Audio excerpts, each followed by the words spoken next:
So the Cold War's back. Woo! I can just hear Boris Badenov now on the phone with his old partner. Natasha, get Lita's black dress out of storage. We are back.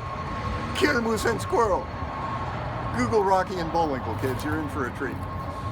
But I'm glad it's back. I miss the Cold War because the Russians make such great villains. First, they all sound like Dracula. We will suck your blood. We will bury you. And the names, Vladimir, Boris, Igor, always know who the bad guys are. Only the Germans are more fun. Ein, zwei, drei, Stieg, Heil! Schultz. Google Hogan's Heroes, kids. You're in for a treat. But I think we'd be pushing our luck to take them on again. You know what they say, three's the charm. See, there were these 2 world wars we fought against them. Not a big History Channel crowd. But what's happening with Putin these days isn't quite like the Cold War I grew up with. For starters, the music was much better in the original, and the American president was on our side. Now, some say Trump doesn't have much to show for his time in office. I say fake news. I mean, think about it. It took this country over 200 years to produce a president as disastrous as George W. Bush. Trump left him in the dust on Inauguration Day. And for those with short memories, George W. Bush invaded the wrong country. And God, the only thing Trump's invaded so far is the locker room at the Miss Teen Universe pageant.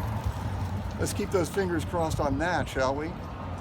Speaking of which, am I the only non-Muslim here who prays to Mecca 5 times a day that someone, somehow, somewhere along the chain of command has switched the nuclear football that follows the president around with a real one? Because even Trump could only do so much damage with one of those, right? I doubt his tiny fingers could even grip the laces. Remember when the generals around Trump, and as you recall, the first year and a half or so, anyone in the room who wasn't a family member was a general. We call those the good old days. The generals knew he was nuts, so they came up with a plan to physically restrain the president if they saw him going for the nuclear codes. Swear to God, not making this shit up. They called it Operation Tackle Dummy. Okay, that part I did make up. But truth to tell, our chances of getting into a nuclear war with Donald J. Trump in the White House are like 0 with Russia, because we're all comrades now. The bad news is, we clearly do have a Russian mole in the Oval Office. The good news is their Manchurian candidate turned out to be a Manchurian idiot, so it hasn't worked out too well for them either.